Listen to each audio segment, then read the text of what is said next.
que faz uma cidade ser, de fato, uma cidade? É o número de habitantes? A quantidade de prédios? Ou será que é, sei lá, algo mais?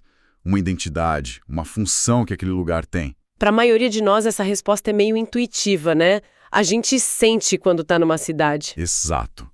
Mas em alguns lugares essa resposta é super oficial. É quase um carimbo no passaporte de uma localidade. E hoje a gente vai mergulhar num país que leva essa definição muito a sério, a Hungria. Um país que tem oficialmente exatamente 348 cidades. E a nossa missão aqui, olhando para a lista oficial húngara de 2022, é entender, bom, quais são os critérios, qual é a história lógica por trás do que define um centro urbano por lá. E olha, essa lista oficial é muito mais do que um simples censo, sabe? Ah, não é só contar gente. De jeito nenhum. É um documento político, administrativo. Ele revela como a Hungria se enxerga e organiza seu próprio território. O título de cidade, que em húngaro se diz város, não é algo que acontece do nada. É uma designação que o governo concede. Um processo seletivo, então? Exatamente. E para conseguir esse título, a localidade precisa provar seu valor com base em critérios bem rigorosos, que, como a gente vai ver, mudaram bastante com o tempo. Certo. Então vamos mergulhar nesses dados para entender o que eles contam sobre o país. Ok, vamos abrir esse mapa. Quando a gente olha para a Hungria, o primeiro nome que salta aos olhos é, claro, Budapeste. O gigante. É a capital indiscutível, com mais de 1.700.000 habitantes. É outro patamar. E para dar uma escala, a segunda maior, Debrecen, tem uns 200.000. Szeged, a terceira, 160.000. São números que a gente espera de cidades grandes, né? Mas é fuçando nos detalhes da lista lá no finalzinho que a história fica, assim, muito interessante. Exato. A fonte revela um contraste que é impressionante. Lá na outra ponta, a gente encontra uma cidade chamada Palhaça. Palhaça. Isso. E segundo os dados de 2020, ela tinha uma população de apenas 1.002 pessoas. Peraí, 1.002. 1.002. Eu tô tentando processar isso. Aqui em São Paulo, o prédio onde eu moro tem mais gente do que isso. Pois é. É literalmente uma microcidade. E o mais fascinante, Palhaça se tornou uma cidade oficialmente em 2005. Ah, então é recente. E isso quebra totalmente a nossa ideia de que o tamanho da população é o fator decisivo, né? Totalmente. E ela não está sozinha. A lista mostra outros exemplos que reforçam essa ideia.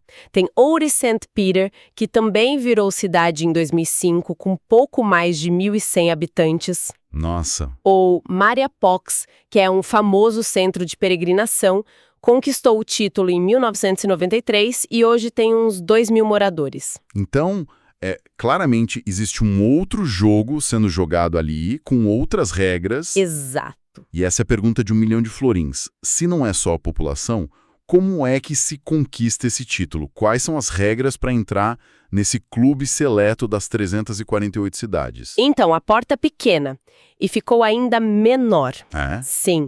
O material de base indica que, principalmente a partir da década de 2010, os critérios ficaram bem mais rígidos. Hoje, para um vilarejo sequer sonhar em ser cidade, precisa cumprir uma série de requisitos. O primeiro, e mais conhecido, é sim a população mínima.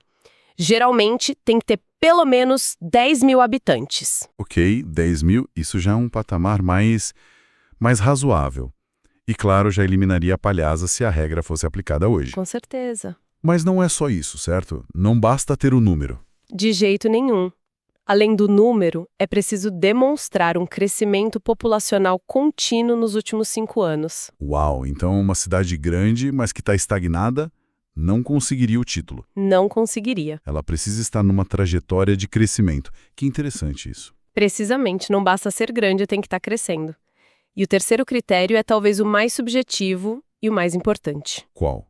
A localidade precisa provar que tem um caráter urbano consolidado. Caráter urbano, o que isso quer dizer na prática? Quer dizer, ter serviços, infraestrutura, instituições que a tornem um polo para sua região. A gente está falando de escolas de ensino médio, centros de saúde mais complexos, sedes administrativas, um comércio diverso. Coisas que fazem os moradores das aldeias vizinhas precisarem ir até lá para resolver a vida. Exatamente isso. É a ideia de ser um centro de serviços. Entendi. E isso explica por que o número de cidades cresce tão devagar. O material aponta um fato incrível. Entre 2013 e 2021, nenhuma nova cidade foi designada na Hungria. Nenhuma. Zero. O portão do clube ficou fechado por 8 anos. Mas por que essa rigidez toda de repente? Tem alguma razão política para apertar as regras a partir de 2013? A fonte sugere que sim. Essa rigidez coincide com uma política de maior centralização do governo da época.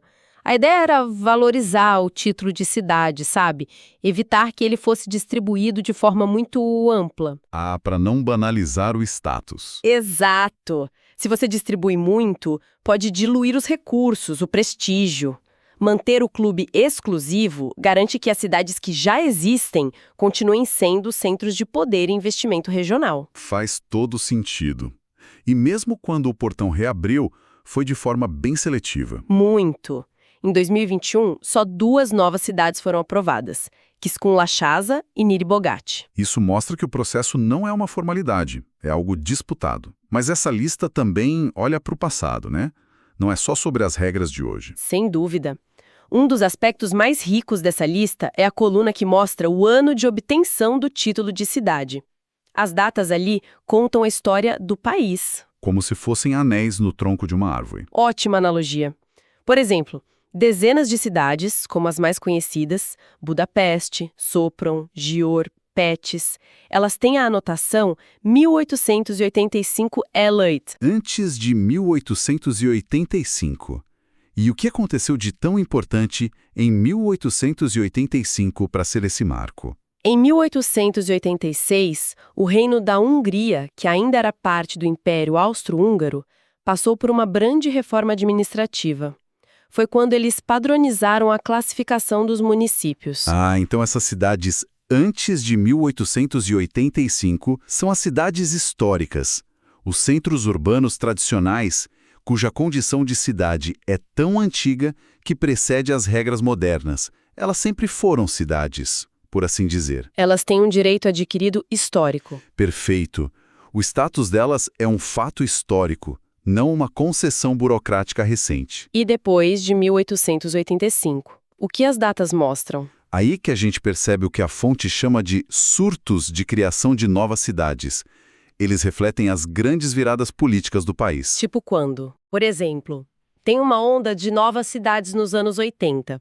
Isso foi um esforço do governo socialista, já no finalzinho, para descentralizar um pouco as coisas, tirar o foco só de Budapeste e das capitais de condado. Uma tentativa de modernizar a gestão do interior. Isso. E depois, com a queda do comunismo, a gente vê outra onda. Imagino que sim. Nos anos 90 e no início dos 2000, tem outro grande surto. É o novo governo democrático redefinindo o poder local e principalmente recompensando vilarejos que estavam virando novos centros econômicos. Lugares que atraíram indústria, turismo. Exato. Ganharam o reconhecimento oficial do seu novo papel. Cada data na lista é uma camada geológica, sabe? Revela um momento da história húngara. Certo. Então temos as cidades históricas, a onda do final do socialismo e a onda da nova democracia. Mas Palhasa, a nossa microcidade, recebeu o título em 2005. Pois é. Ela não parece se encaixar perfeitamente nessas categorias. Como ela conseguiu esse status tão perto do período em que as regras ficaram super rígidas? Essa é a chave para entender o sistema todo. As regras mais novas dos 10 mil habitantes são recentes. Antes delas, e principalmente na época em que Palhasa foi reconhecida, Sim. o tal do caráter urbano e a função regional podiam ter muito mais peso do que a população bruta. O governo olhava para um lugar como Palhasa e via algo que os números por si só não mostravam. E o que eles viam? O que a fonte diz sobre a função dela? A fonte destaca que Palhasa, por exemplo, abriga a única escola de ensino médio e a única clínica de saúde mais estruturada para uma dúzia de vilarejos ao redor. Ah, Então, embora a população que mora lá seja minúscula, milhares de pessoas da região dependem dela toda semana para educação e saúde. Ela é o coração funcional daquela microrregião. Agora sim, tudo se encaixa.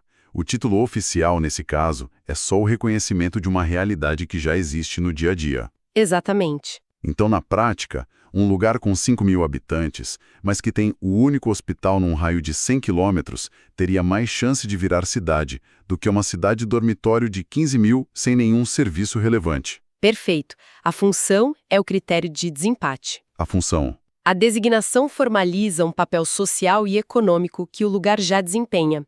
É o Estado dizendo, ok, a gente reconhece que este lugar é o centro vital desta região e, por isso, ele merece o status, os recursos e a identidade de uma cidade. A localidade se comporta como cidade muito antes de receber o diploma na parede da prefeitura. É isso. Isso dá uma dimensão completamente nova para o mapa.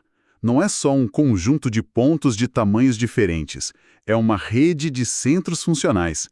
E agora a gente entende que o status de cidade foi conquistado, tem um significado. Tem uma história por trás. Então, o que a gente aprendeu ao analisar a lista das 348 cidades da Hungria? Para mim, fica muito claro que a definição de cidade pode ser uma decisão política, histórica e, acima de tudo, funcional. Muito mais do que um simples número no censo. Sim, é uma identidade construída e oficialmente reconhecida pelo Estado. Um título que carrega peso e responsabilidade. Exatamente.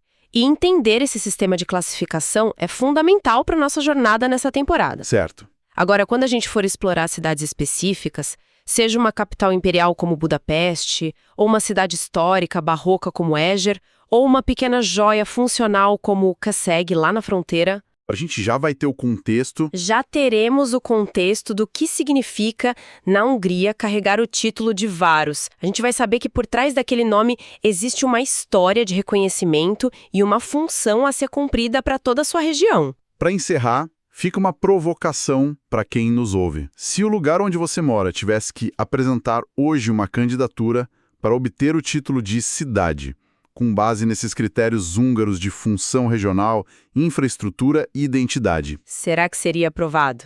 é algo para se pensar.